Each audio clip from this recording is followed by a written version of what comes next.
Los criminólogos dicen que no existe el crimen perfecto.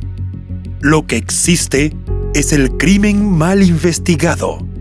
Siempre, en cualquier investigación, aparece una pista clave que lleva hacia el asesino. Encontrémosla juntos, repasando este caso abierto.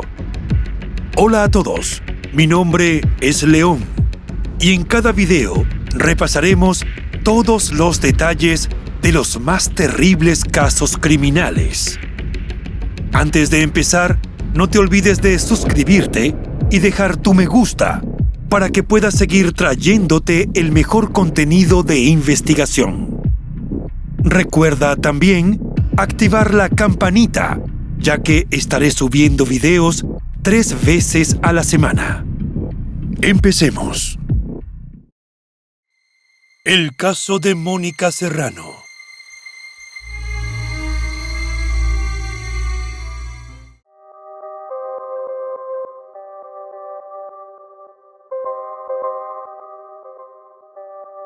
Mónica Milagros Serrano García, quien era conocida cariñosamente por su familia como Moniquín, vino al mundo a inicios de la década del 2000, el 13 de julio, en el pintoresco distrito de Arraiján, en Panamá.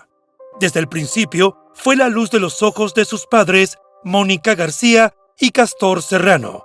Para evitar confusiones, ya que madre e hija compartían el mismo nombre, nos referiremos a la madre simplemente como García. Castor, un dedicado profesor de mecánica en una escuela secundaria, y García, una comprometida trabajadora en la caja del Seguro Social, se esforzaban por brindarle a su hija un ambiente lleno de amor y cuidado. Es poco lo que se sabe acerca de la familia Serrano García y su hija. Esto se debe, en gran parte, a que los eventos que vamos a relatar tuvieron lugar en 2003, una época en la que la tecnología y las redes sociales no estaban tan avanzadas como hoy en día, y compartir información personal no era tan habitual. Los acontecimientos que enfrentaron son profundamente conmovedores y merecen ser contados con el respeto y la atención correspondiente. El 8 de febrero de 2003, lo que transcurría como una tranquila tarde en Colinas de Loma Bonita, corregimiento de Vista Alegre, se transformó en una pesadilla para la familia Serrano García. Mónica, de tan solo 18 meses, jugaba alegremente en un jardín ubicado entre la casa de su tía y la de su abuela, quien solía cuidarla mientras sus padres trabajaban. Esa era la rutina diaria, pero esa vez algo fuera de lo común ocurrió. Alrededor de las 5 de la tarde, la familia se alarmó al no encontrar a Mónica en el jardín. Preocupados, comenzaron a buscarla frenéticamente en toda la zona, pero no hallaron rastro de la niña. Sus padres, consternados, comentaron que Mónica aún dependía de tomar leche cada 4 horas y apenas estaba aprendiendo a caminar. Por lo tanto, era más que evidente que la pequeña no se había ido por su propia voluntad. Ante la desesperación por la inexplicable ausencia de su hija, los padres acudieron a la policía a colocar la denuncia formal e inmediatamente pidieron ayuda al gobierno, encabezado en ese momento por la presidenta Mireya Moscoso. Sin embargo, muchas de las instituciones estatales no estaban preparadas para enfrentar una situación tan delicada como la desaparición de una niña de tan corta edad. En ese contexto, la mayor ayuda provino de otras organizaciones como el Sistema Nacional de Protección Civil, los bomberos y la Cruz Roja. Pese a estos esfuerzos, Castor señaló ante los medios de comunicación que la investigación no fue efectiva debido a la falta de interconexión entre las personas que estaban trabajando el caso y sus equipos de comunicación. Según su perspectiva, los métodos de investigación se centraban en los familiares para determinar su posible implicación, cuando lo más urgente y crucial en ese momento era la búsqueda activa de la niña. García también criticó la lentitud con la que las autoridades actuaron, ya que la búsqueda oficial no comenzó sino hasta 24 horas después de la desaparición. En su frustración, decidieron contratar al detective privado Domitilo Córdoba, en quien la madre de la niña depositó más confianza que en la fiscalía. Esta decisión se tomó, en parte, porque las autoridades nacionales empezaron a sospechar de los padres como posibles involucrados en la desaparición. Por ese entonces, García manifestó su disposición a negociar para lograr la liberación de su hija, evidenciando su desesperación y voluntad de hacer cualquier cosa para recuperarla. Con el tiempo, las autoridades lograron identificar a algunos sospechosos del rapto de Mónica, pero nunca se encontraron pruebas concluyentes sobre el paradero de la niña, dejando a la familia en una angustiosa incertidumbre. Durante el proceso judicial, diversas personas se presentaron como confesos de haber estado involucrados en la desaparición de Mónica, tejiendo complicadas historias de conexiones y lugares. Sin embargo, la declaración más impactante y significativa provino de Yulisa Ortega, quien fue señalada en un principio por Lesbian, una de las tías de Mónica, y que a los ojos de los Serrano García siempre fue la única sospechosa y culpable de lo que pasó con la niña. Lesbian relató que Yulisa, quien según ella fue pareja sentimental del padre de Mónica, llamó a la familia a los pocos minutos después de la desaparición de la bebé y les preguntó si estaban llorando lágrimas de sangre. Además, dijo que a la peculiar mujer la apodaban la Chucky porque era tan malvada como el muñeco diabólico de las películas. No obstante, el papel de esta mujer en la vida de los Serrano García no se pudo corroborar e incluso la pareja aseguró no haber tenido ninguna interacción previa con ella. Tratando de esclarecer el caso, el Ministerio Público reconstruyó el rapto y desaparición de la niña. Acompañada de funcionarios de la Fiscalía Auxiliar, Yulisa, la principal sospechosa, fue interrogada y recorrió los lugares a los que supuestamente llevó a Mónica luego de haberla sustraído de la casa de su abuela. Entre los lugares visitados por Yulisa figuraron los predios de las oficinas de Cable & Wireless en Vista Alegre y una finca en la zona de Juan Demóstenes Arosemena, donde aseguró que llevó a la pequeña ayudada por un trío de colombianos que se encontraban prófugos. El último sitio recorrido fue un manglar donde encontraron un frasco de un jarabe utilizado para controlar la fiebre en menores de 2 años. Lo dramático de ese día fue la actitud de la mujer. En cada uno de los lugares pareció mostrar una personalidad diferente. Yulisa también insistió en que el padre de la niña, Castor, tenía conocimiento de las causas de la desaparición de su hija y vinculó el secuestro con problemas familiares y de narcotráfico. Ante semejantes declaraciones, se pensó que tenía algún tipo de padecimiento psiquiátrico y se dijo que tenía personalidad múltiple. Algunas autoridades no daban mucho crédito a esa versión y no descartaban que se tratara de una artimaña de la sospechosa para salir bien librada de este caso, ya que el trastorno de personalidad múltiple es difícil de dictaminar. Por su parte, la Fiscalía Auxiliar determinó que a partir de ese día, una psiquiatra acompañaría en todas las diligencias a Yulisa, con el fin de determinar cuándo decía la verdad y cuándo no. Yulisa fue sometida a una sesión psiquiátrica por más de 5 horas. Allí debió responder más de 700 preguntas y realizó una serie de dibujos que fueron analizados por psiquiatras forenses, con el fin de determinar si era imputable o no, ya que las personas con demencia reciben otro tipo de penas judiciales porque no tienen las mismas condiciones o entendimiento que alguien mentalmente estable. El día de los análisis psiquiátricos, a su salida del Instituto de Medicina Legal, Yulisa aseguró que la pequeña Mónica estaba viva y que ella la había sacado de la casa de su abuela para entregarla a un sujeto llamado Jorge Jaén, mayormente conocido como El Cojo, el cual tenía presuntos lazos con el narcotráfico y había amenazado en reiteradas ocasiones a la mujer y a su familia. Durante las investigaciones, la madre de Yulisa reveló que su hija tenía una notable facilidad para mentir, lo que llevó a muchos medios a reportar que la joven era mitómana. Sin embargo, la madre también dijo que creía en su hija y en las amenazas que decía recibir, ya que según su punto de vista, esa sería la única razón por la cual ella se habría atrevido a declarar cosas que no le convenían y la ponían aún más en el ojo de la justicia. Debido a estas razones, la veracidad de la confesión de la principal sospechosa se vio cuestionada, sumado también a los constantes cambios en su relato. Para ese momento, había modificado su versión sobre el paradero de la niña más de 10 veces, generando una serie de hipótesis contradictorias. La versión que indicaba que Mónica estaba viva y que la habían vendido fue parcialmente corroborada por otro testigo, quien afirmó haber visto a Mónica de la mano de Yulisa en varios centros comerciales en un pueblo del distrito de Arraiján. Estas declaraciones inconsistentes y el testimonio fluctuante de Yulisa sumieron el caso en una mayor confusión.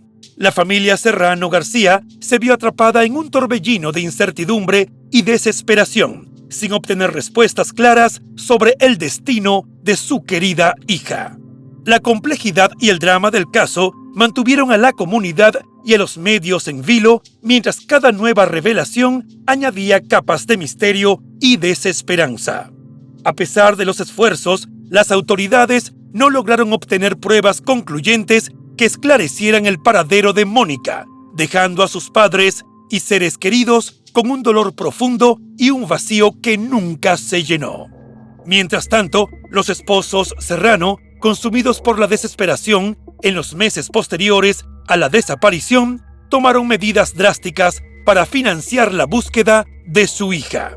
Hipotecaron su casa y vendieron su auto para costear los viajes dentro del país y el continente.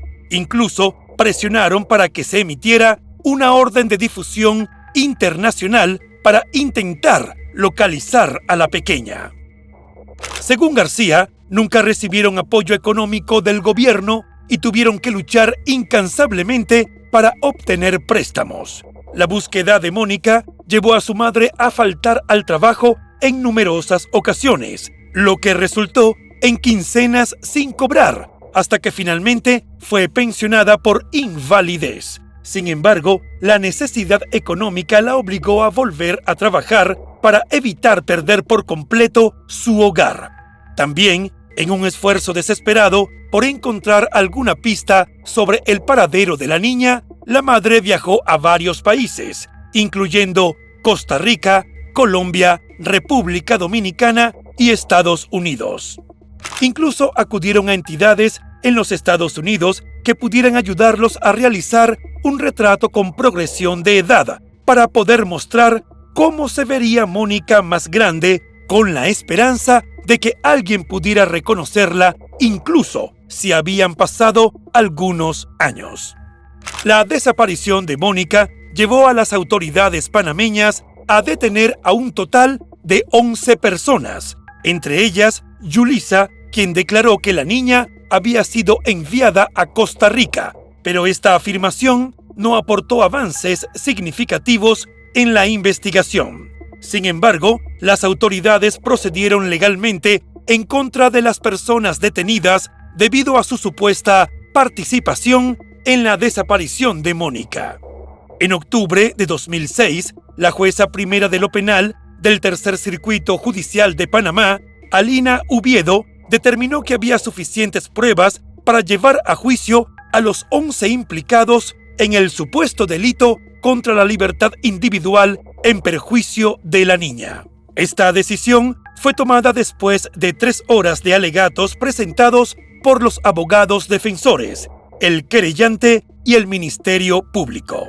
Las personas involucradas en este caso eran Yulisa Ortega, Marco Antonio Gracia Herrera, Javier Antonio Puertas, Jorge Baltasar Vera Andrade, Jorge Tiziano Jaén Barrera, Luis Oriel Ramos Espinosa, Katia Esther González, Petra Barrera de Jaén, Ana María Díaz de Rivera, Yenid Rada Calero y Daniel Isaías Rovira Araúz.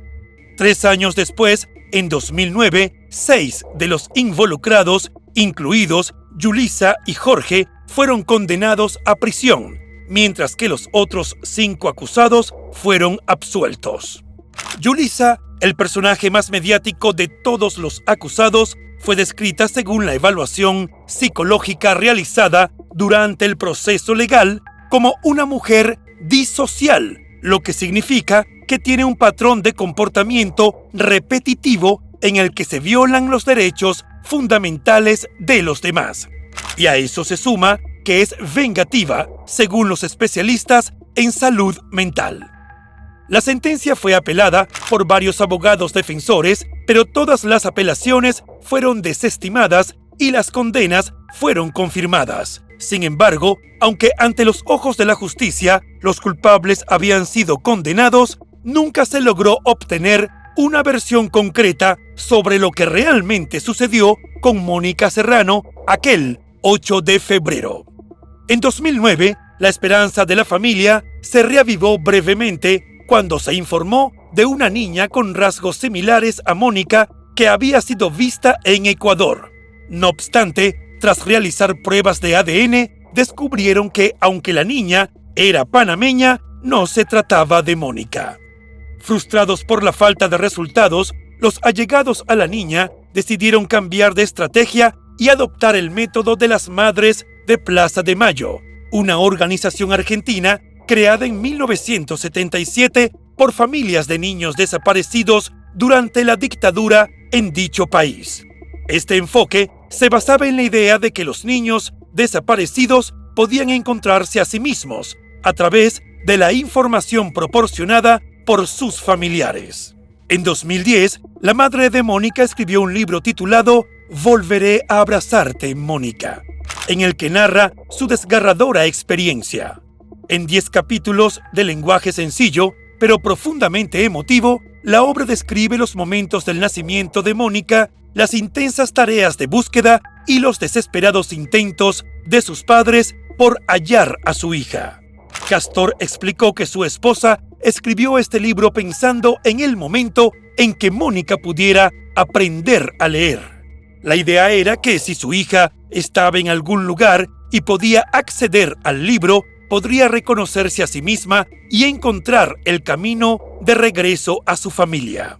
Este método ha demostrado ser muy efectivo en otros países, proporcionando a las familias de niños desaparecidos una nueva esperanza y un recurso adicional en su incansable búsqueda. En 2015, Yulisa realizó una declaración en un medio televisivo que volvió a poner el caso sobre el tapete. En su entrevista, reiteró que había estado amenazada, lo que, según ella, justificaba sus mentiras y confusiones durante el proceso.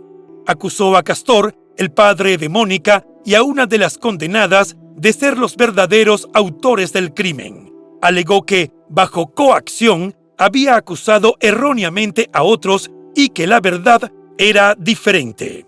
Castor reaccionó con indignación ante estas acusaciones, negando rotundamente su participación en el rapto de su propia hija. Destacó que la investigación lo había exonerado de cualquier implicación y que las nuevas afirmaciones de Yulisa solo eran otras de sus mentiras. Para él, estas declaraciones solo servían para complicar aún más el caso que ya estaba lleno de contradicciones y dolor.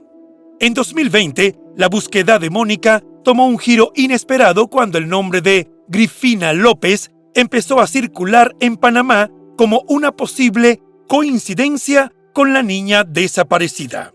Grifina presentaba un sorprendente parecido físico con Mónica, además de una cicatriz en la mejilla izquierda que coincidía con una marca similar en la pequeña. Esta similitud generó una nueva ola de esperanza para la familia Serrano García, quienes vieron en Grifina una posible pista que que podría llevar al reencuentro con su hija perdida. La información se difundió rápidamente a través de las redes sociales, donde se mencionó que, según algunos informes preliminares, había un 25% de probabilidad de que Gryphina pudiera ser Mónica. Sin embargo, esta información no fue confirmada oficialmente por las autoridades y el entusiasmo inicial pronto se tornó en desilusión. Después de semanas de especulación y de alimentar la esperanza de la familia, un examen de ADN finalmente descartó cualquier vínculo entre Gryphina y Mónica, dejando a los padres con una nueva frustración. Con todo y estos contratiempos, la determinación de los esposos Serrano García de encontrar a su hija no ha flaqueado. A pesar de la resolución parcial de la justicia y de las condenas impuestas, el caso de Mónica Serrano sigue envuelto en misterio. Las declaraciones contradictorias de Yulisa y la falta de pruebas definitivas mantienen a la familia en un estado de angustia continua. La incertidumbre sobre el paradero de Mónica persiste, dejando a sus padres atrapados en una búsqueda interminable y un dolor que no se apaga. A medida que el tiempo avanza, aunque la esperanza de un reencuentro se mantiene viva, también aparecen las dudas de si realmente el ansioso abrazo que quedó en suspenso se podrá concretar. Siempre activos para no dejarse vencer por el pesimismo, los esposos Serrano García tomaron una valiente iniciativa al crear la Fundación Mónica Serrano. Esta organización se convirtió en un símbolo de la lucha por la justicia y la visibilidad de los casos de menores desaparecidos. La Fundación ha desempeñado un papel crucial al destacar la necesidad de un mayor compromiso y colaboración por parte del Estado para abordar estos desafortunados eventos.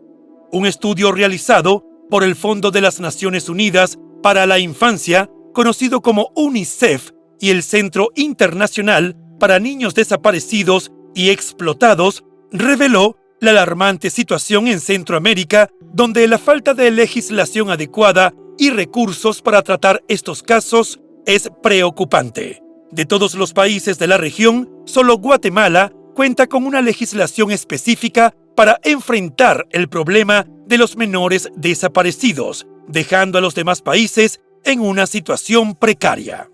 A través de su fundación, la familia Serrano García ha hecho un llamado constante al público para que se comunique con ellos si posee alguna información que pueda ayudar en la búsqueda de Mónica.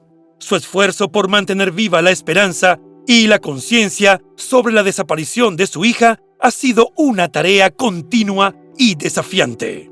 Desafortunadamente, el 22 de julio de 2023, Castor Serrano falleció a los 65 años debido a complicaciones de salud relacionadas con una operación de hernia en un hospital de la ciudad capital. Su muerte marcó el fin de una vida dedicada incansablemente a la búsqueda de su hija. Durante más de 2 décadas, Castor y su familia nunca dejaron de luchar, manteniendo viva la esperanza de encontrar a Mónica hasta su último día. Su vida y su lucha se convirtieron en un testimonio conmovedor de unos padres que nunca dejaron de esperar por el regreso de su hija. La historia de Mónica Serrano es un doloroso recordatorio del amor y la perseverancia de una familia que nunca dejó de luchar. Aunque a la fecha de este video, su paradero sigue siendo un misterio, la dedicación de su familia es un poderoso llamado a la acción y a la empatía en la búsqueda de justicia y verdad.